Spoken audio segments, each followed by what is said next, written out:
Welcome to golden பூக்கள் YouTube channel. இன்னைக்கு நம்ம இந்த வீடியோவில் என்ன பார்க்க போகிறோம்னா, நகை சேர்க்கறதுக்கு நகை சீட்டு போடுறாங்க. அந்த நகை சீட்டு லாபமா, இல்லை நம்ம மாதம் 7 சீட்டு சேர்ந்து அந்த நகை வாங்குறதுல லாபம் இருக்கா அப்படிங்கிறத நம்ம இப்போ பார்க்க போகிறோம். அப்படி இல்லைன்னா நீங்களே வந்து நான் 7 சீட்டு பிடிக்கிறது லாபமா, எத்தனை பேர் சேர்க்கணும், எத்தனை மாதத்துக்கு எவ்வளோ பணம் அப்படிங்கிறதெல்லாம் இந்த வீடியோவில் நம்ம பார்க்க போகிறோம்.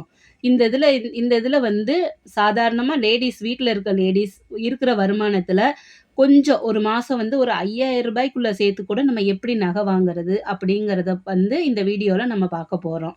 அப்படிங்கும்போது இந்த இது வந்து இப்போ நான் எழுதியிருக்கிறது வந்து 1,00,000 ரூபாய் சீட்டு பிடிச்சா நமக்கு அந்த 1,00,000 ரூபாய் சீட்டு பிடிக்கிறதுல எவ்வளோ லாபம் இருக்குது, பிடிக்கிறவங்களுக்கு எவ்வளோ லாபம் இருக்குது அப்படிங்கிறதையும் பார்க்க போகிறோம்.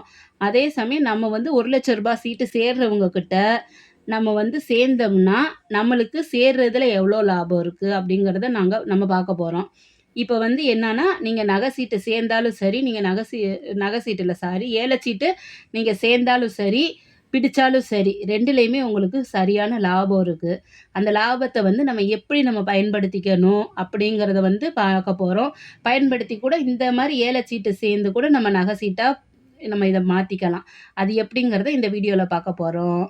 இப்போ வந்து நம்ம மாதம் வந்து 5000 ரூபாய்க்குள்ளே கட்டுறோம். அது நம்ம சேமிப்பில் 5000 ரூபாய் எடுத்து இதில் போடுறோம். ஆனால் 5000 ரூபாய் ஃபுல்லாகவுமே எல்லா மாதமும் 20 மாதமும் நம்ம கட்ட போகிறது இல்லை. இதில் நான் காமிச்சிருக்கிற மாதிரி 4000 ரூபாய்ங்கிறது 3000 சில்லற, இந்த அளவுக்கு தான் நமக்கு தொகைகள் இதில் நம்ம கட்ட போகிறோம். இது வந்து சேர்றது எப்படி, இல்லைன்னா பிடிக்கிறது எப்படி அப்படிங்கிறது தான் இந்த இது. இப்போ வந்து நம்ம வந்து ஜனவரி மாதம் கட்ட வேண்டிய தொகை வந்து 3650 ரூபாய் கட்டினோம்னா 70,000 ரூபாய் நமக்கு கொடுப்பாங்க, நம்ம சீட்டு சேர்ந்துருந்தா. அதே மாதிரி 2வது மாதம் வந்து 5000 ரூபாய் கட்டினா 1,00,000 ரூபாய். ஆனால் வந்து 2வது மாத சீட்டு வந்து சீட்டு பிடிக்கிறவங்களோட கைப்பிடி சீட்டாக மாறும். அவங்க தான் இந்த கைப்பிடி சீட்டை எடுத்துக்குவாங்க. இது அவங்களுக்குரிய லாபம். அவங்க அப்படி 2வது கைப்பிடி சீட்டை எடுத்தாங்கன்னா அவங்களுக்கு மீதி மாதம் பூரா அவங்க இதை வச்சு ஒரு நகை வாங்கிக்கலாம். இல்லை அவங்க ஒரு கடன் வச்சுருந்தா கூட இந்த இதில் அடைச்சிட்டு மீதி மாதம் அவங்க சிறிய தொகையாக கட்டும்போது அவங்களுக்கு வந்து இந்த 1,00,000 ரூபாய் யார்கிட்டையும் கடன் வாங்காமல் அந்த 1,00,000 ரூபாய் இதிலேருந்து எடுத்தாங்கங்கும்போது ஒரு தொகையாக முழுசாக ஏதாவது ஒரு ஜுவல் கூட அவங்க வாங்கிக்கலாம்.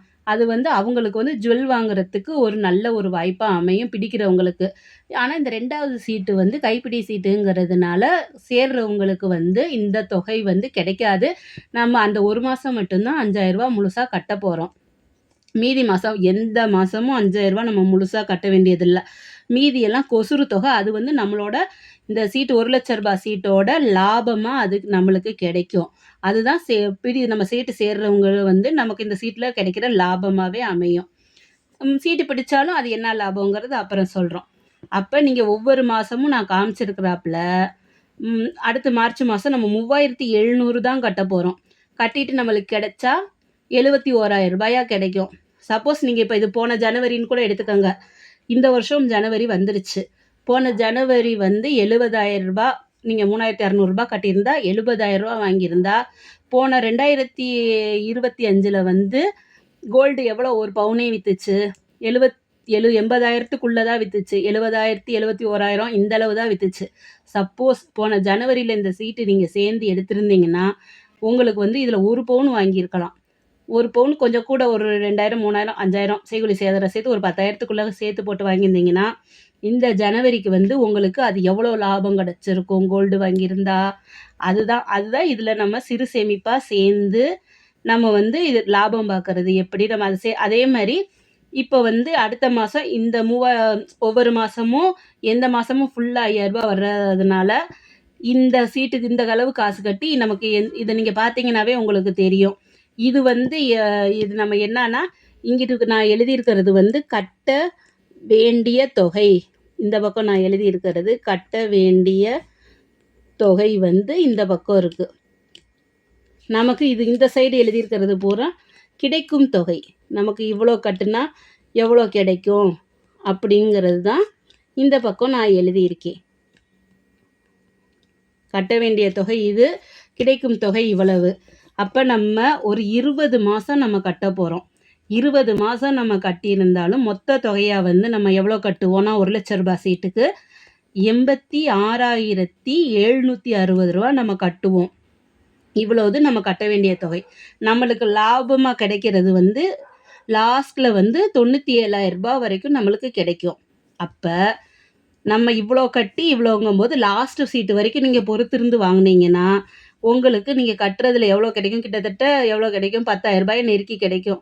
அதுதான் லாபமாக உங்களுக்கு அமையும். ஆனால் நீங்கள் எப்படி நம்மளுக்கு தேவையை பொறுத்து வெளியே எங்கேயாவது கடை வாங்கியிருந்தா கூட நம்ம இந்த தொகையை எடுத்து நம்ம கொடுத்துட்டோன்னா அந்த கடனும் நம்ம அடைச்சிடலாம். அதுதான் நம்ம சீட்டு சேர்றவங்களுக்கு சீட்டு நம்ம அடுத்தவங்கள்ட்ட சேர்ந்தா. இதே வந்து சீட்டு பிடிக்கிறவங்க நம்ம எவ்வளோ தொகை கட்டியிருக்கோன்னு பார்த்துக்கோங்க. அப்போ 20 பேருக்கும் அவங்க இந்த தொகை கொடுத்தாங்கன்னா நம்ம இந்த தொகை வந்து கூட்டிக்கணும்.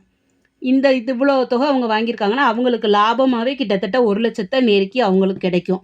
சீட்டு பிடிக்கிறவங்களுக்கு லாபமாகவே கிட்டத்தட்ட ரூ. 1,00,000 நெருக்கி கிடைக்கும். ரெண்டாவது சீட்டு அவங்க எடுக்கிறதுனால அவங்களுக்கு இதுலேயும் லாபம் இருக்குது. அதனால நம்ம சீட்டு சேரவும் செய்யலாம், நீங்களே சீட்டு பிடிக்கிறவங்களாகவும் ஆகலாம். அப்படி சீட்டு கட்டி நீங்கள் வாங்கணுன்னாலும் ஒவ்வொரு பவுனாக ஒரு 20 மாதத்துக்கு ஒரு பவுன் வாங்கி கூட ஈஸியாக சேர்த்துருக்கலாம். ஆனால் இப்போ விற்கிற ரேட்டுக்கு வந்து அவ்வளோ வராது. ஒரு பவுன் வாங்க முடியலையா, அரை பவுனு, முக்கால் பவுனு இது மாதிரி வாங்கி சேர்த்தோம்னா யாருமே நம்மளால் சேர்க்க முடியாது, நம்மளாலையும் நகை வாங்க முடியாது அப்படிங்கிற நினைப்பு இல்லாமல் நம்ம இதிலிருந்து ஒரு ஒரு குறிப்பிட்ட தொகை சேர்த்துக்கிட்டே வந்தோம்னா உங்களுக்கு அது பின்னால் அது பெரிய தொகையாக சேரும். ஃபஸ்ட்டு சேமிக்க ஸ்டார்ட் பண்ணுறவங்களுக்கு அவங்களுக்கெல்லாம் இந்த மாதிரி சீட்டு பிடிக்கிறதோ சீட்டு சேர்றதோ ரொம்ப வசதியாக இருக்கும். நீங்கள் இதே மாதிரி சேர்ந்துக்கலாம். இந்த இதை நீங்கள் பார்த்து கூட இதே மாதிரி எவ்வளோ வருது லாபமா அப்படிங்கிறத பார்த்துக்கலாம். இதே வந்து நீங்கள் நகை சீட்டு சேர்ந்தீங்கன்னா உங்களுக்கு வந்து கிராமா வரவு வச்சுக்கிருவாங்க. அந்த இதில் வந்து கிராமா வரவு வச்சாலும் எவ்வளோ கிராம் அப்படி தான் இருக்கும், எக்ஸ்ட்ரா கிடைக்கிற லாபம் கிடைக்காது. இந்த மாதிரி சீட்டாக போட்டிங்கன்னா உங்களுக்கு வந்து அந்த சீட்டில் லாபம் இருக்கும். நகை சீட்டுக்கு வந்து இன்னொரு வீடியோவில் நான் நகை சீட்டு போட்டால் எவ்வளோ அப்படிங்கிறத சொல்கிறேன் தெளிவாக, இதை நீங்கள் பார்த்துக்கோங்க. அதனால ஏலச்சீட்டில் இவ்வளோ லாபம் இருக்குது. நம்மளால் வந்து குறைச்ச ஒரு சேமிப்புலேயே வந்து நம்ம நினச்சதை வாங்கலாம். அதுக்காக தான் இந்த வீடியோ பிடிச்சிருந்தா லைக் பண்ணுங்கள், ஷேர் பண்ணுங்கள், சப்ஸ்கிரைப் பண்ணுங்கள். Thank you friends.